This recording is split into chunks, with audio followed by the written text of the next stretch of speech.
in the chat. All right, with all that covered, I'm gonna briefly introduce Sally Kohn. Sally Kohn is a political commentator, first for Fox News as their progressive voice, where she developed some unlikely friendships. You might have also seen her on CNN as a political commentator, where I'm assuming the friendships were a little bit more likely. But you might not know that Sally worked for over 15 years as a community organizer, and she's worked with some pretty impressive organizations, including the Center for Community Change, the Ford Foundation, Third Wave Foundation, National Gay and Lesbian Task Force Policy Institute, and Urban Justice Center. In 2018, she authored the book, The Opposite of Hate, a field guide to repairing our humanity. Quite a big task. At a moment where we're facing a crisis of hate, division, and incivility, a crisis that only seems to be getting worse, Sally sets out to discover why we hate and how we can stop it. I'm really excited to have her speaking today with the Quorum community. All right, that's enough for me. I'm gonna pass it over to Sally now. Oh my gosh, thank you, Patrick. Patrick and I have known each other for a long time, and I am excited to see you in your new role. And hello, everyone. Welcome to our new strange reality. You know, being a speaker is usually a very interactive kind of live thing where I would see you and I would see your reactions and so on and so forth.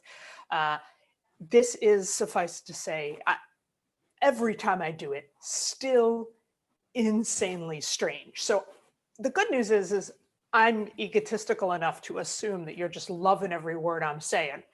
However, do be saving up all those questions for the conversation that follows, and especially if there's something I say that you think, ooh, that didn't make sense, or oh, I don't agree, or this is where the rubber hits the road. How can I apply it? Right? Yeah, you said that sounded good, but what do I do in conversation with this relative at Thanksgiving? Now, as with all daytime speaking events these days, I have to give the ever-present caveat for the kid in the other room doing the Zoom school. Much like your kid could come and interrupt you at any moment, no idea if mine could. Let's hope she doesn't. If she does, let's hope she's wearing pants. Either way, it's the wild, wild west over here. She's just in there raising herself. It's fine. Okay, so speaking of the wild, wild west, anybody been paying attention to politics? It's Nutty McNutterson. I am not going to get super political in this talk because A, we're all done with that. And B, what I have to say actually applies whatever side of the aisle you're on. I'm going to speak about my experiences and how I came to my approach, which of course does speak to my place as a partisan, and I am. But I think you'll find lessons no matter what. And I'm going to try to keep the partisan nature of it out of the foreground. So Patrick alluded a little to my background, but to give you some context, I spent 15 years as a community organizer. What that meant, and for me, was that I worked for a number of national organizations and I would travel around the country helping small groups of people who wanted to make their communities better. Maybe they wanted to fix their schools or fix their roads. I helped folks who were working on immigration reform, criminal justice reform, LGBTQ rights, healthcare policy. And one day, someone saw me speaking at a conference, and turns out this person worked in television, and they came up to me afterwards and said, "We have to get you on TV." And I said, "Why the hell would we do that? Have you watched that garbage?" I mean, I didn't own a TV then. I still don't own one now. I think it's pretty rotten stuff, especially cable news, which by the way has only gotten worse. We can always discuss that in the Q&A. But I was a gamer and I wanted to learn, and I thought I'd learn things from my field and my community. So I gave it a shot. And one thing led to another. As you can imagine, I'm skipping some details here, but one thing did in fact lead to another, as things do. Even back then, the world was kind of crazy.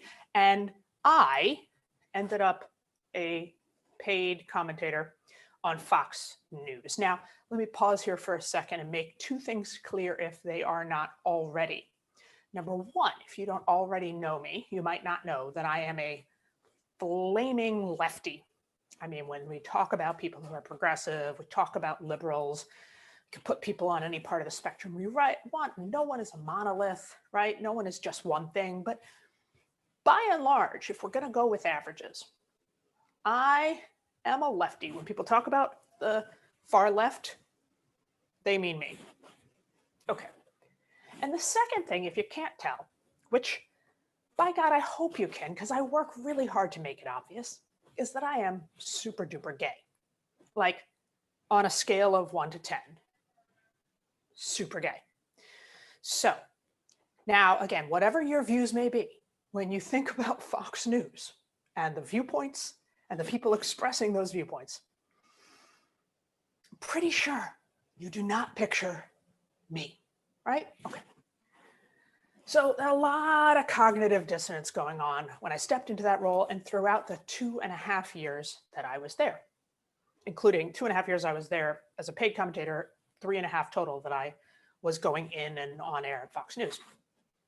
And, you know, initially, having spent over a decade as a progressive movement activist and leader, I expected when I walked in that building and met those people who I had only known in terms of views and perspectives that I found to be hateful. I mean, I'm not going to sugarcoat it. Hateful, right? They hated people who looked like me. They hated people who thought like me. They hated people who lived like me. And I expected completely and totally when I met those folks in person that they would be hateful monsters. Now, I want to be clear. I'm not saying that there aren't some dimensions of their viewpoints and even their personas that many of these folks I would still characterize as hateful, and nor am I making excuses for those views. I obviously have spent my entire life fighting against them. But this actually isn't a talk about them. This is a talk about me and what I learned. Because when I met folks like Sean Hannity and Tucker Carlson and Megyn Kelly and Kayleigh McEnany and you name it, I realized two things. I realized one, okay, yeah, a lot of the things they believe and even some of the things they say and some of the ways they say it are often hateful, but not always, not completely, not totally, not only that. Sometimes they're kind, caring, even kind and caring toward me, my family, my voice. That totally threw me for a loop. And then the other thing that happened was I realized, oh, I hate them. What's happening here is that I hate them. And I had all these generalizations and stereotypes and big, broad ideas about who folks were because of who they were and what they believed. So suddenly, it's a pretty jarring experience for someone who's defined their entire life as fighting against hate and otherizing, fighting against demeaning and dehumanizing people because of who they are or what they believe. I suddenly realized that I was demeaning and dehumanizing people because of who they are and what they believe. Now, that sort of soul-shaking experience was the foundation of my book. And Patrick already told you about it. It's called The Opposite of Hate. You can go buy it. That'd be great. My agent will thank you and thank me for telling you to go buy it. And who cares? I still want to tell you what the book says, because I think the lessons are really, really important and really useful, especially in this moment. Let's be honest. I wrote the book in 2016. It came out in 2018. It is now in 2020 more relevant than ever. And I think has some tools we can all use. So I'm going to tell you the 3 top lessons that came out of that. The first is that hate is not inevitable. There are people who will tell you, they will say, look, we are human beings. That is the way we are. We are designed, determined, and destined to otherize and divide each other, to prefer our own and to fear the other. And here's the thing. That is kind of true, but not in the way we tend to think. So the reality is that the human brain, the way it evolved, we do have a neurological preference that evolved from human existence to prefer our own and fear the other. You can imagine, like when we were Neanderthal people, back when we sat on the ground in loincloths banging rocks. I don't know, I think that's what it was like.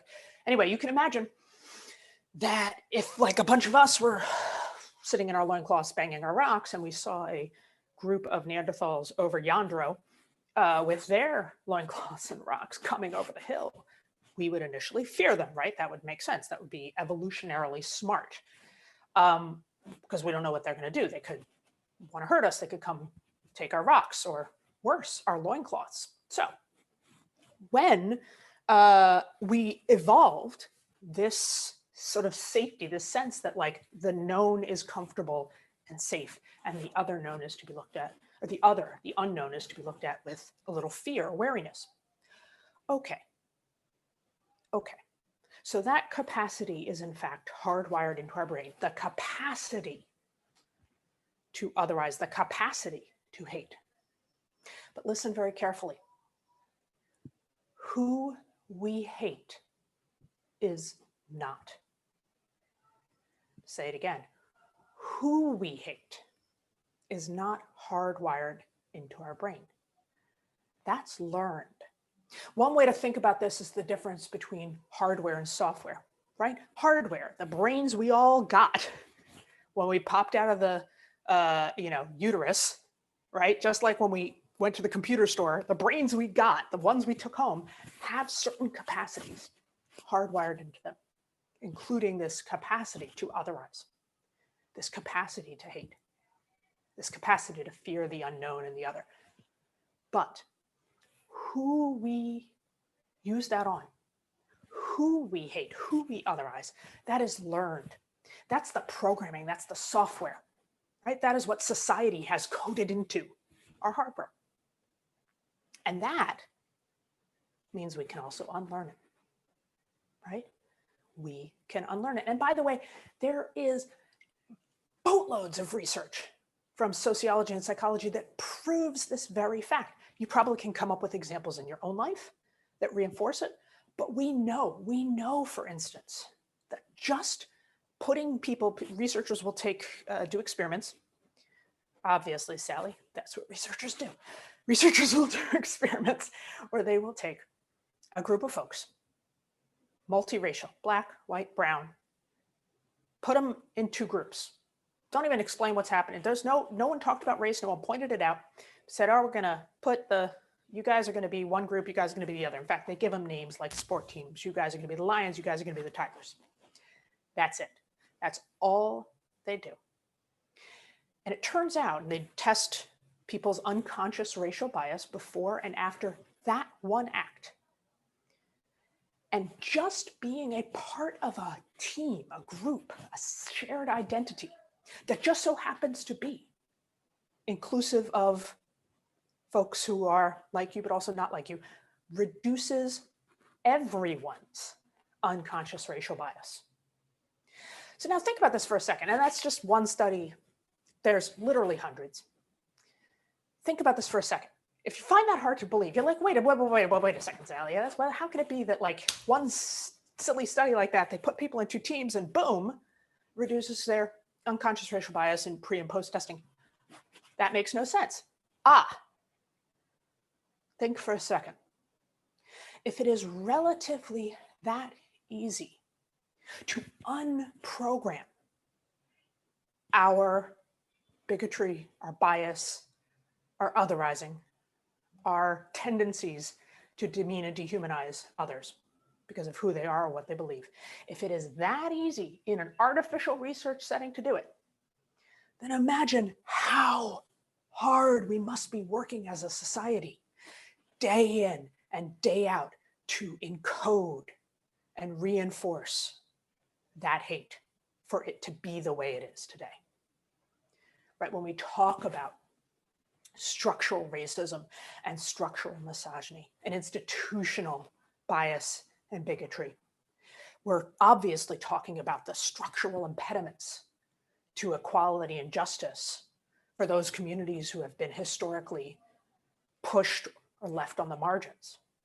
We're also talking about the way those norms of otherizing and demeaning, of implicitly and often explicitly suggesting that some people are better than others, get repeated, regurgitated, re-inscribed in our brains over and over and over and over and over again. Hate is not inevitable. That doesn't mean it isn't incredibly intransigent, in part because of our investment in constantly repeating and rehearsing it. Okay, I gotta keep an eye on my time here because you guys need some questions in there. I trust that you're with me. I can do this great thing in a virtual environment. I can say, everybody with me? And you don't say a thing. It's amazing. But I trust that you are. You'll let me know. You're with me. Thank you, Charles. Thank you. All right. So lesson number 1, hate is not inevitable. Okay. Lesson number 2 then. Well, if it's not inevitable, you better hope it's changeable. And let me briefly make this point. If you are like me, meaning if you are a breathing human being with more than 2 brain cells to rub together, I bet, it's a low threshold, folks. I bet you can think of some area, some issue, some facet of your life or existence where your views today are less hateful than they once were. I know I can think of people in my life who are unarguably materially less homophobic today than they were 20 years ago.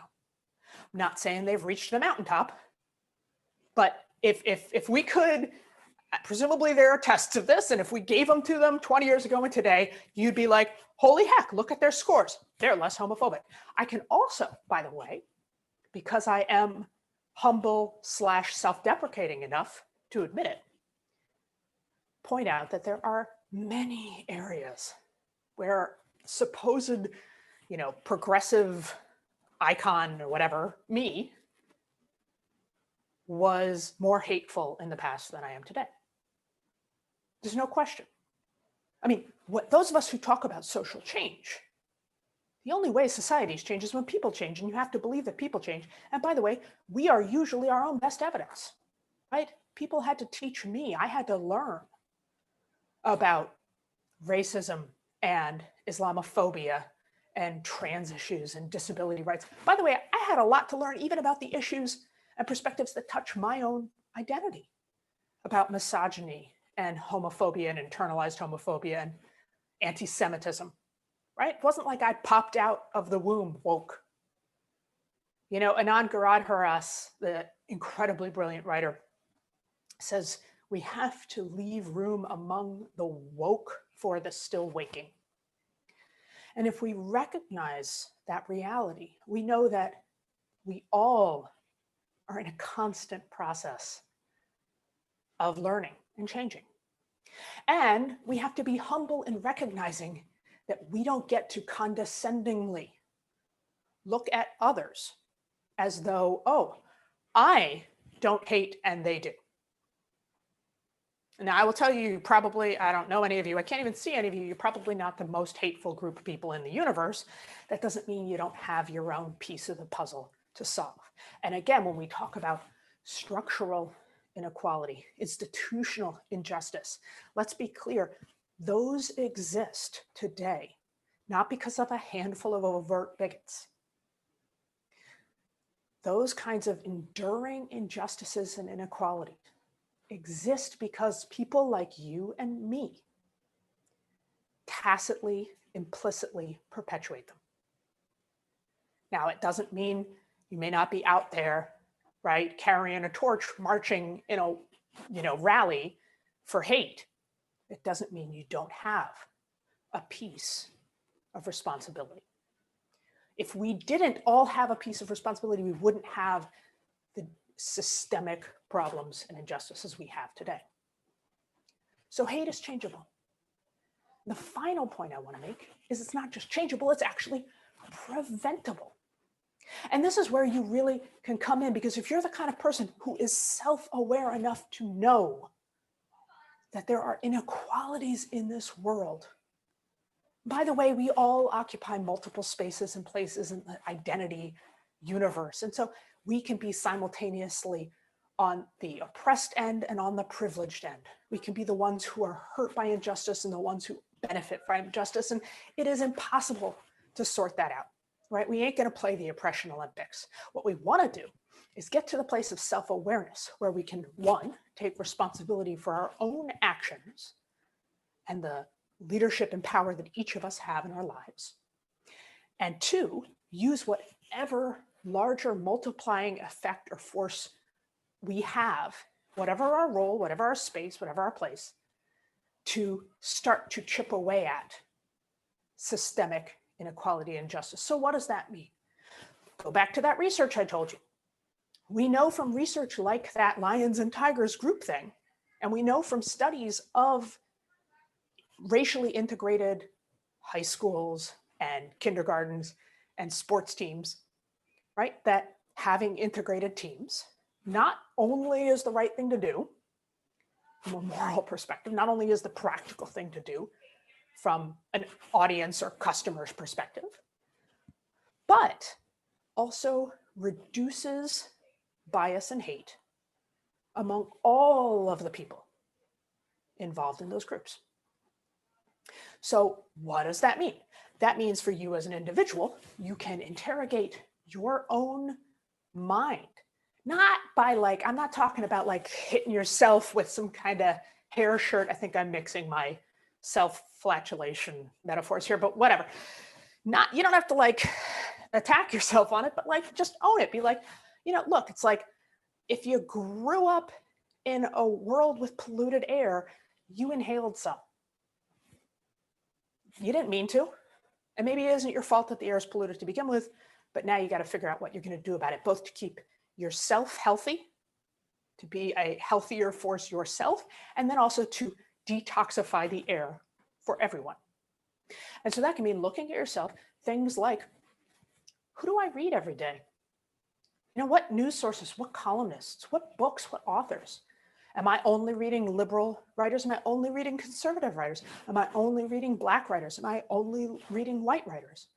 Diversify where you're getting your information from. It can mean looking around to where you live. Do I live in a bubble? How so? Do I have gay friends? Do I have Jewish friends? Have I ever been to a mosque?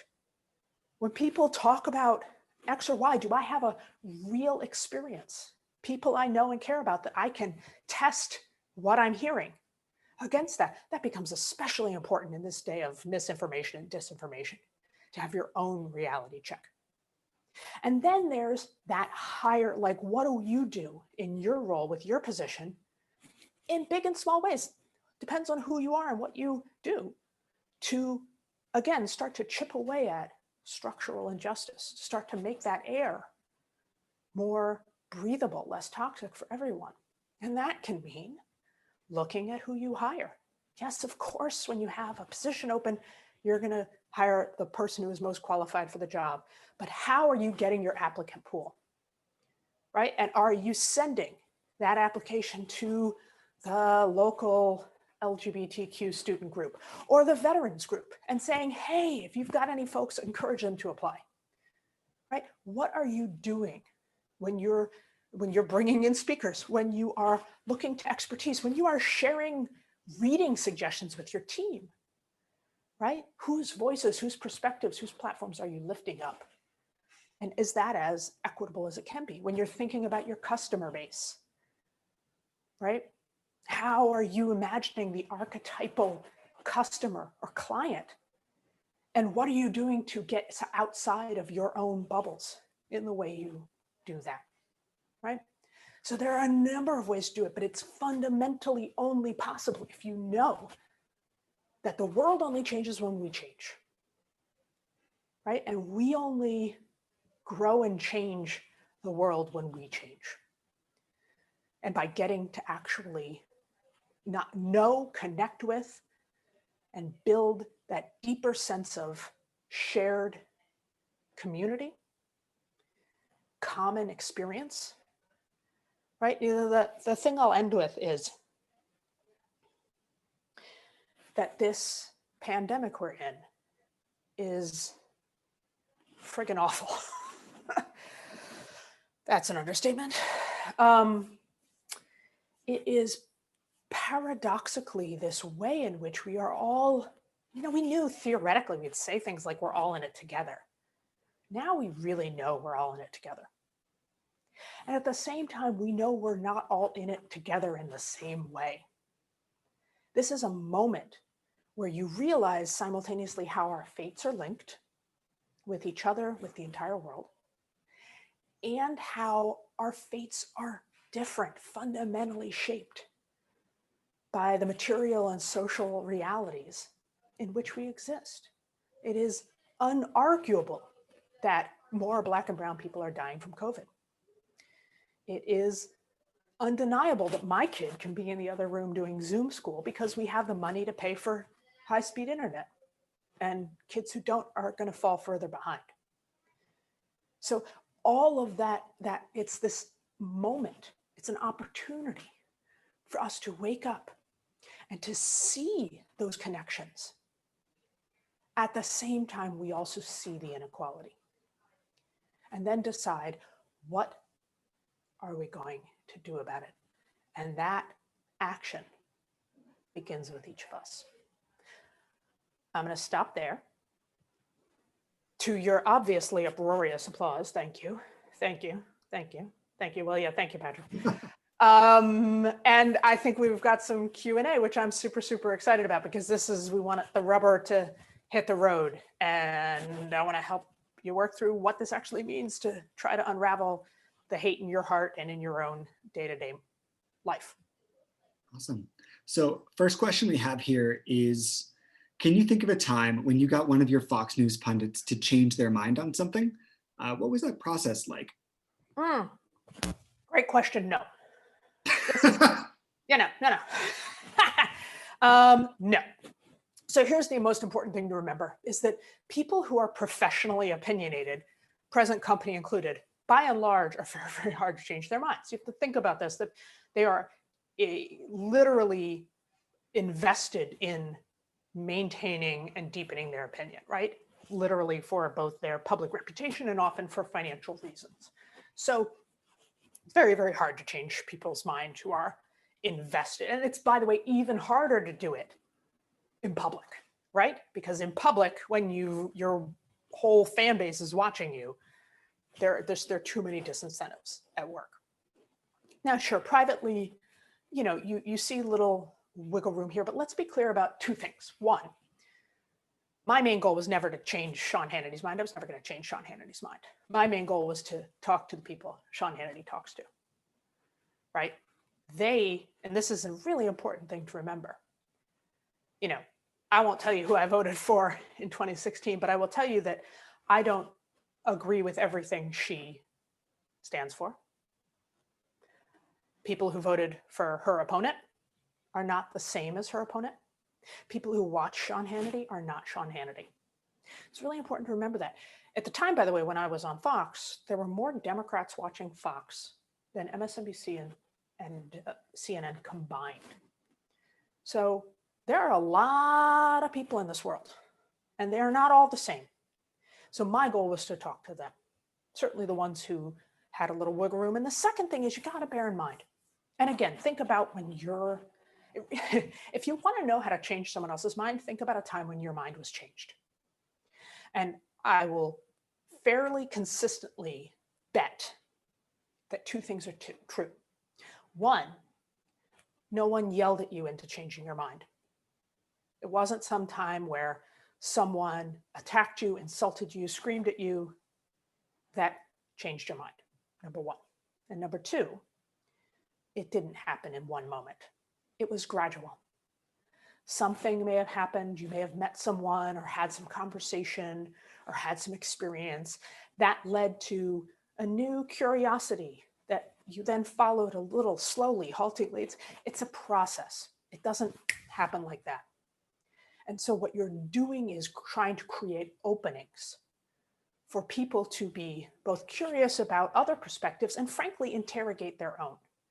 This is really hard right now because we are it used to be that we had identities and then we had views, and increasingly our identities are our views. And that makes it harder because I'm changing who I am as a person, how I perceive myself, if I change my perspective on an issue. So it's even harder today. It doesn't mean it's not possible. It happens all the time.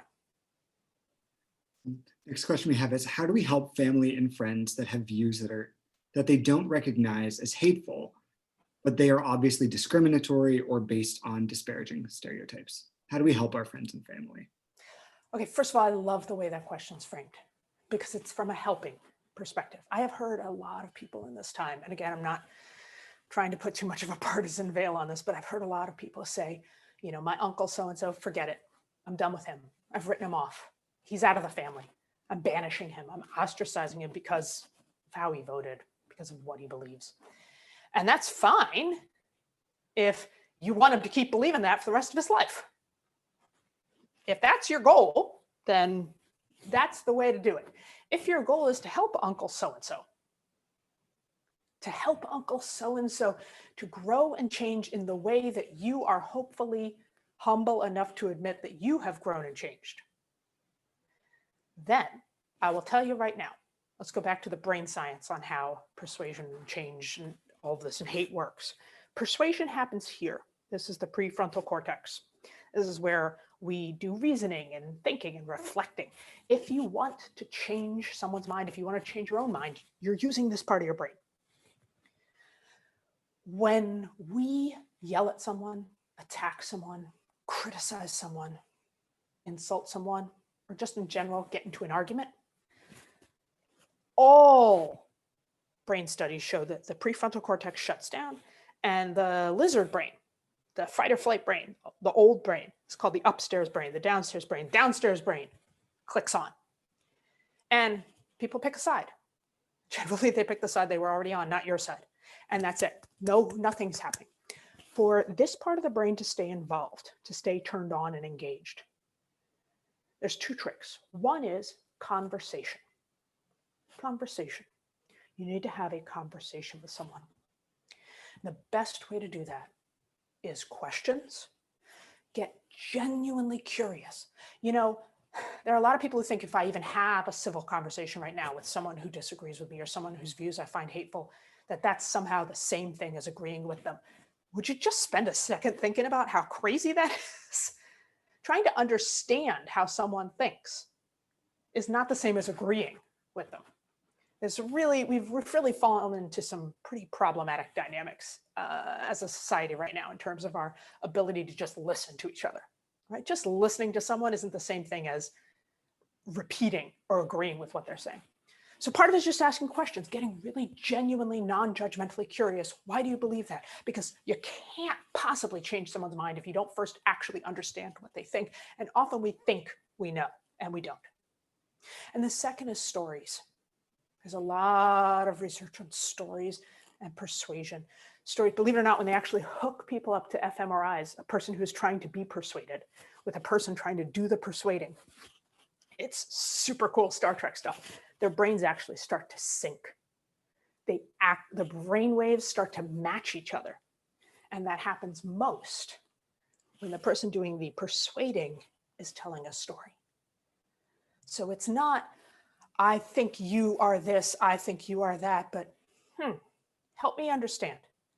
What do you think about that? Why do you feel that? I'd like to know. Non-judgmentally. And then, you know, I have this friend, and when they, you know, went to go apply for a job, blah, blah, blah, blah, blah happened. And that makes me worry about racial discrimination. What do you think? Right? Storytelling, compassionate, open, curious, engaged. Again, is it going to feel as cathartic as screaming your head off? I don't know. You got to decide that, but it sure ain't going to work. I'm just telling you right now. So you don't have to do this. It's not a requirement. You go do you. But if you want to actually, as the questioner asked, help change your mind, this is how it happens. one thing that I'm always aware of is that we have a really cool audience. We have policymakers and we have lobbyists and people who are community organizers like you were. And we just got a question here that was, how would you apply this thinking to moving public policy and changing minds of public officials and their staff and those who lead the discursive process? So this is where, that's a fantastic question, and it's a much more, there's a lot more nuance under that question than I'll be able to get into with my obviously clearly already long-winded answers. This is what happens when you get a TV pundit in an environment where no one can interrupt them. I'm like, oh, I could just talk for days. All right. Anyway, so we tend to, as advocates, it goes back to the story piece. We tend to, as advocates, think, well, if I give you the data, if I give you the data, if I give you the data, you will draw the right conclusion. Now stop for a second to realize. Think about, I want everybody to think about some issue that they care intensely about. It could be for or against immigration reform, for or against abortion, for or against Medicare for all, whatever the issue is. Okay. Now I want you to think for a second, be honest with yourself. Informing my view, did I look at 4 research studies on the left, 4 research studies on the right? I read 3 books on this side, 3 books on this side. I weighed all the data and the pros and cons, and then I decided what I believe. Did anyone do that? No.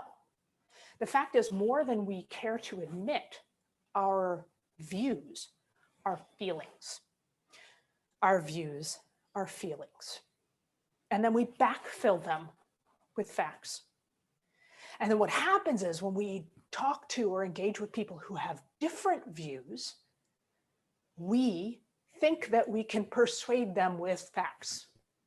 And there is plenty of cognitive research that shows that that doesn't work, that people will just reject the facts that don't fit their frame or their feelings. So instead, it's actually very, very similar to the last question. It is about having a conversation. In the direct person-to-person, it is about having a conversation. And at the macro level, it is about pairing story with data and moral conclusions, right? So that it's not enough to just say, but look at this kid and what happened to this kid. Because people who have a different worldview will write that off as an exception to the rule or explain that away. And so you have to tell the story with the data that makes clear that's just one example of a larger situation. And that's why we need to X, Y, or Z, that moral, that we should care if we believe in fairness, if we, right?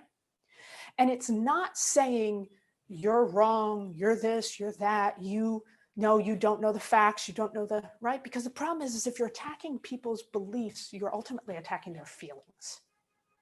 And when people are attacked, they dig in. We just know that.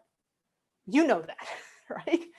So instead, you are, again, getting curious about their feelings, particularly their feelings on the issue, and then you are presenting in a conversational way, directly or at a larger sense, another set of feelings, another perspective that, you know what, if you do it well, creates a tension. This was the argument, so I'm not going to use that hand gesture, but starts to create a dynamic tension out of which some cognitive dissonance can arise, where the person themselves, here's the thing, oh, here's the message for you, get this, you don't change anyone's mind. You don't change anyone's mind. They change their mind. It says, how do I change someone's mind? You don't. You don't change anyone's mind. You create a conversational container that hopefully they are able to pay attention to in a meaningful, non-threatened way that gives rise to cognitive dissonance or cognitive tension out of which they change their own mind. That's actually how it works. Another question we have here is there a process you recommend for how to identify and understand your own biases and attitudes? We talked about that polluted air that you might have. Yeah, that is a great question. And the good news, yeah, I think it's good news. The good news is we're actually starting to have those conversations as a country. And it is not some, sort of binary, you're good people and you're bad people. The people believe this or don't believe this, but this ownership that actually the new moral high ground is being occupied by the people who actually admit to their own cognitive flaws, right? That becomes the new social kind of currency. Obviously, it can have some problematic, I happen to think it can have some problematic versions when it is used as a kind of cudgel against people who haven't gotten there yet, fine. But this idea of actually interrogating and becoming more aware of our own blind spots and limitations is, I think, in general, a good move in the right direction. And by the way, being able to point them out. So there's sort of two things you can do. One is you can go look for information and material, right? So there are now bevies of books. I mean, of course, I would suggest mine to begin with, because sometimes to learn about your own hate, it helps to read about others, right? And when you're reading about genocide in Rwanda or white supremacists or terrorists, it sometimes creates that opportunity for that cognitive tension to see your own assumptions and presumptions. But also you can take the unconscious bias test. You can read books about unconscious racial bias and misogyny, et cetera. And you can start to model in your relationships, in your workplace. You can start to model the kind of learning for others that you hope others will do for you, right? I was in a meeting the other day. It was phenomenal. It was phenomenal. A CEO, one of my clients, a CEO, put up her hand and said, you know what? I'm sorry, let's take a pause for a second.